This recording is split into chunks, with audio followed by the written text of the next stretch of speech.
Olá, Shalom, a paz para todos.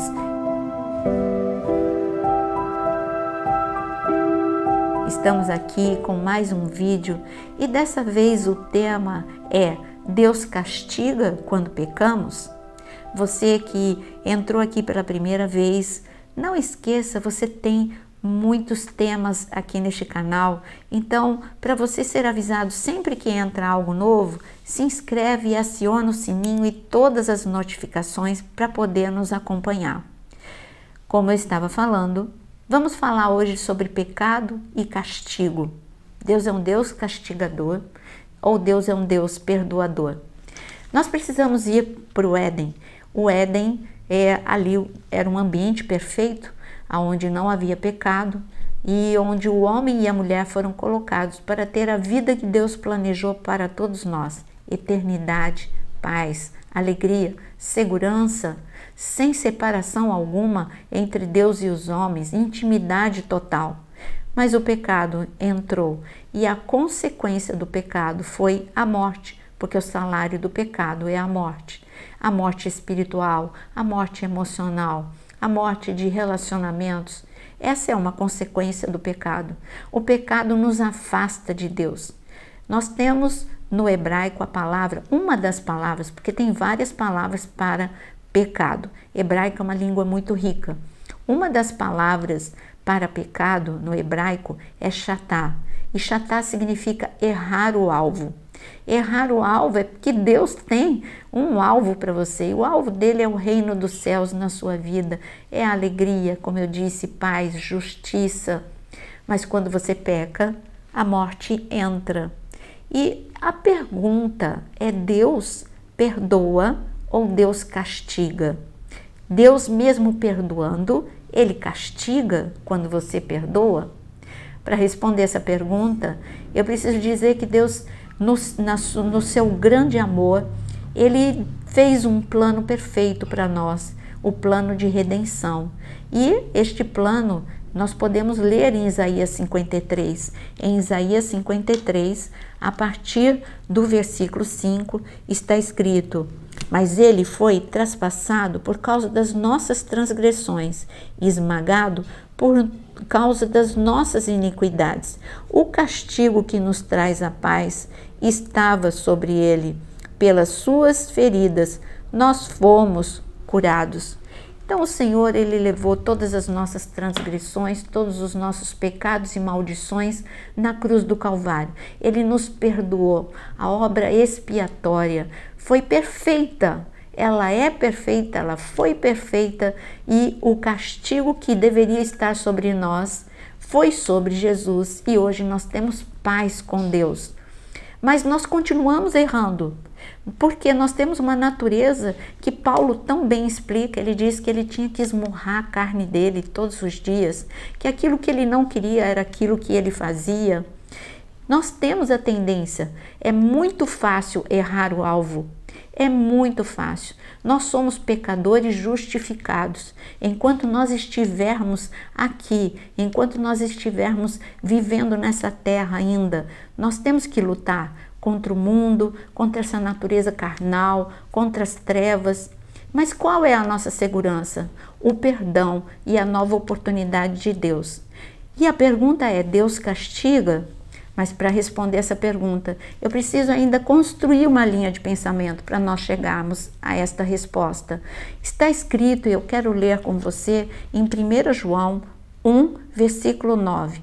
Se confessarmos os nossos pecados, ele é fiel e justo para nos perdoar os pecados e nos purificar de toda a injustiça. Então aqui já está falando que nós temos uma segurança: Deus é perdoador. Você só precisa confessar, se arrepender e mudar o caminho. Viver techuvá. Techuvá é o verdadeiro arrependimento. Porque você pedir desculpas, não. Pedir desculpas você vai continuar fazendo. É pedir perdão e viver techuvá. Techuvá é mudar completamente a rota. Você estava andando por um caminho de destruição. Você reconhece que você estava se afastando e indo por um caminho de destruição. E você quer voltar para o caminho da vida. Foi o que o filho pródigo fez. Ele se afastou da casa do pai, ele se afastou do pai, ele viveu grande ruína, grande destruição. Quando ele caiu em si, ele disse: Pai, pequei contra ti e pequei contra os céus. Mas ele não disse isso, só falou isso e continuou vivendo como ele estava vivendo, longe do pai. Não, ele disse e ele caminhou de volta para a casa do pai. Ele não quis mais ficar onde ele estava. Isto é o verdadeiro arrependimento. Você não quer mais cometer aquela falta que você cometeu. Você sai de perto daquilo que estava te destruindo. Volta para o Pai. Então nós estamos falando de mudança de caminho através do arrependimento. Não é simplesmente do remorso. O remorso não muda ninguém, mas o arrependimento sim. Então você faz uma mudança de caminho na certeza absoluta de que o Pai, Ele te perdoa. Essa é a primeira linha para você entender se Deus castiga ou não. Em seguida, eu quero que você leia comigo como que é essa restauração de Deus quando você toma essa decisão de viver Techuvá. Está escrito em Isaías 1, versículo 18. O Senhor diz: venham, pois, vamos discutir a questão. Ainda que os pecados de vocês sejam como o escarlate, eles se tornarão brancos como a neve. Ainda que sejam vermelhos como o carmesim, eles se tornarão como a lã. Você está vendo que neste caminho de volta há uma mudança, há uma chance de refazer aquilo que foi destruído, assim como o filho pródigo que caminhou em direção de volta à casa do pai. Ele teve a restauração, ele recebeu de volta roupas limpas, o anel, sandálias, ele sentou à mesa do pai novamente. Então, ele teve a chance de uma nova história, mas ele viveu consequências do seu erro. Agora você já entendeu que existe perdão, existe restauração, mas não é castigo, é consequência da tua escolha errada. Para você entender melhor, o ladrão que se arrependeu na cruz. Tinha dois ladrões, um se arrependeu e o outro não. Estou falando do que se arrependeu na cruz. Este ladrão que se arrependeu, quando ele pediu perdão, se converteu mesmo, reconheceu que Jesus era soberano, era rei, era o Filho de Deus, o Messias, tudo isso ele reconheceu. Mas ele tinha errado, ele era um homem que tinha transgredido a lei e ele teve que viver a consequência do seu pecado. Ainda que salvo, ainda que no paraíso com Jesus, ele morreu. Ele foi a consequência do seu pecado. É a mesma coisa que uma pessoa que quebrou a lei, foi para a cadeia, se arrepende e tudo bem. Ele vai ser salvo, ele está em paz com Deus, mas ele vai ter que cumprir a sua pena, consequência do seu erro. Eu não estou falando, não foi castigo de Deus, é a consequência. Ele foi para a cadeia porque é a lei dos homens, ele quebrou a lei dos homens, quebrou a lei de Deus, quebrou a lei dos homens, e ele está vivendo a consequência. Então você já ficou bem claro. Não é castigo, é consequência. Mas para ficar ainda melhor para você, eu quero convidar você a ler comigo 2 Samuel capítulo 12. 2 Samuel capítulo 12, nós temos um homem muito amado por Deus, Davi.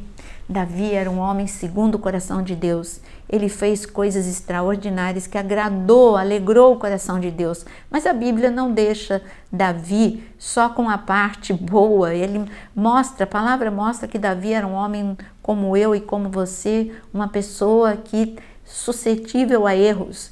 E registrado na palavra, ele teve 2 erros e ele viveu 2 consequências duras. Ou ele teve um erro que foi... não é este que eu pedi para você abrir, eu vou falar sem você abrir um erro antes deste que nós vamos ler. Então Davi, quando ele era um rei que tinha uma aliança diferente com Deus, a vitória vinha de Deus, E ele não precisava confiar no número de soldados que ele tinha, ele só precisava confiar em Deus. Mas Davi, um dia, ele quis fazer o censo, e ele fez o censo para contabilizar, para ver se ele estaria seguro na guerra. E ele não precisava disso. Quando ele acabou de fazer o censo, ele entendeu que ele tinha pecado contra Deus. Ele não tinha confiado em Deus. E ele pediu perdão. Deus perdoou. Mas Deus disse, olha, você tem para escolher 3 opções da consequência do que você fez. E Davi ali, ele disse, Senhor, dessas 3 opções, eu prefiro cair na sua mão do que cair na mão dos homens.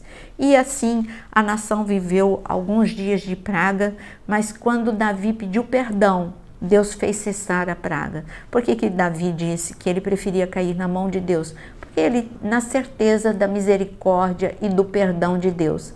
Mas quando eu pedi para você abrir 2 Samuel 12, é outro erro de Davi, um erro duplo.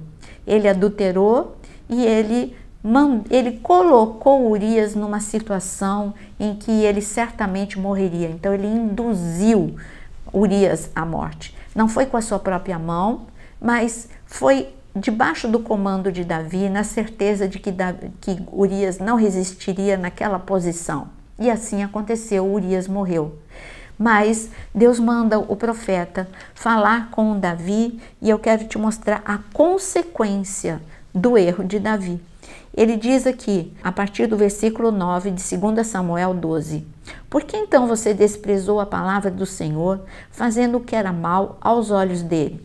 Com a espada você matou Urias o heteu, você tomou por esposa a mulher dele, depois de o matar com a espada dos filhos de Amon. Agora, pois, a espada jamais se afastará da sua casa, porque você me desprezou e tomou a mulher de Urias o heteu para ser sua mulher.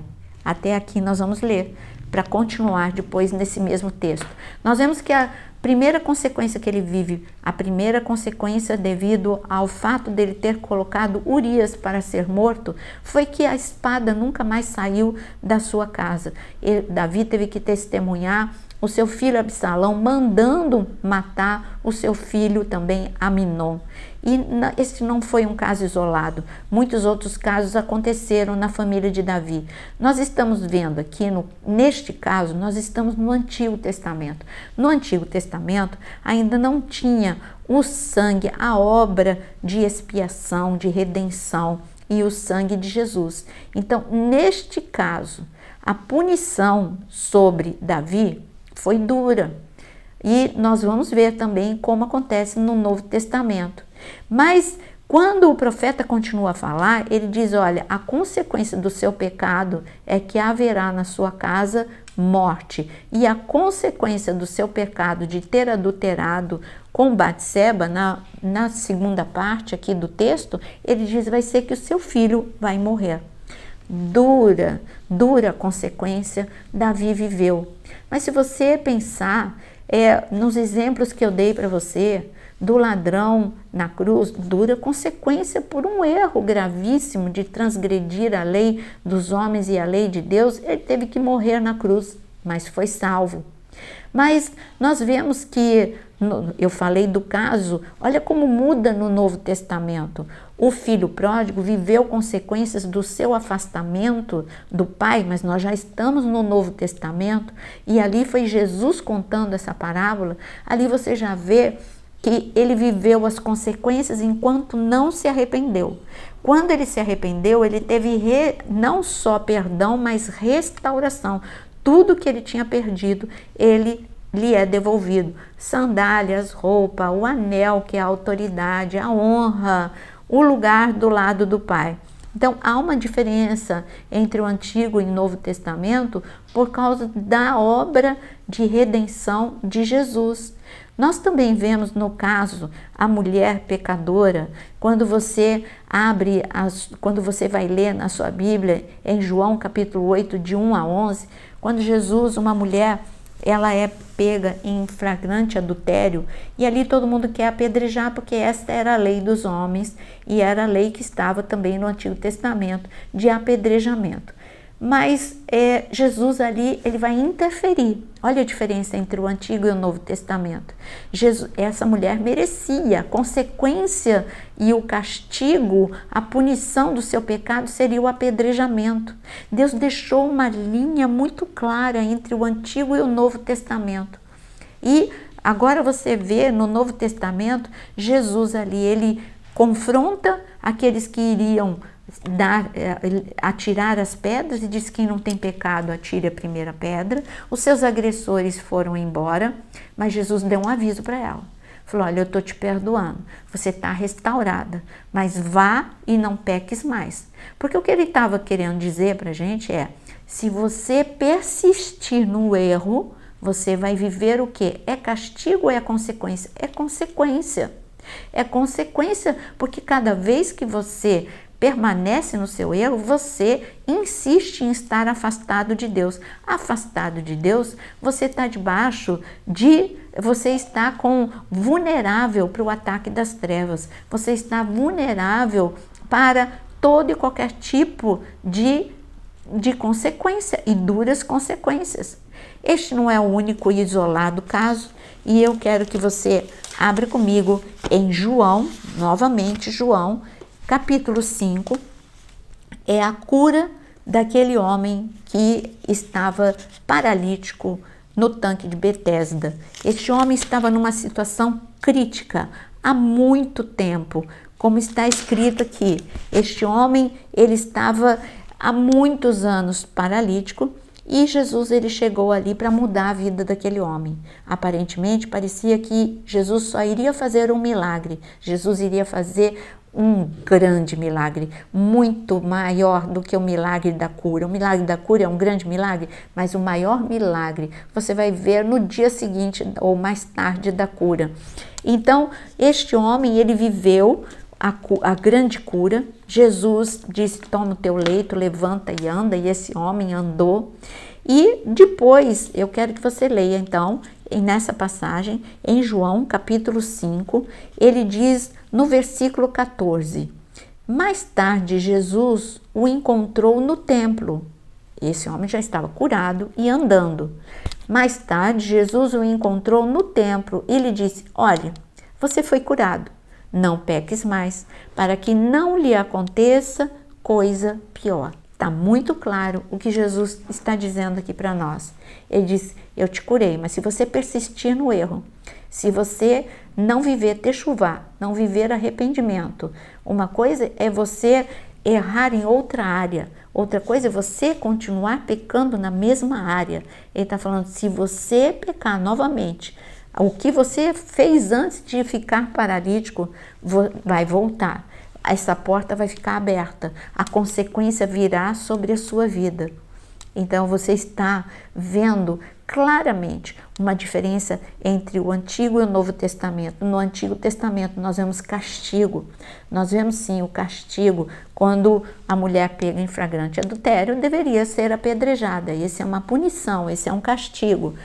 No Novo Testamento nós vemos o perdão absoluto do Senhor, mas temos consequências. Mesmo perdoados, nós vivemos consequências dos nossos erros e dos nossos pecados.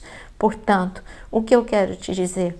Viva uma vida de santidade. Os sacerdotes, eles deviam, para lembrá-los, porque a cabeça é a mente, então para lembrá-los daquilo que faria bem para a vida deles, eles tinham uma tiara aqui na testa, escrita santidade ao Senhor. Propriedade exclusiva do Deus vivo. Eles deveriam lavar todos os dias, eles deveriam lavar as mãos e os pés antes de entrar na presença de Deus.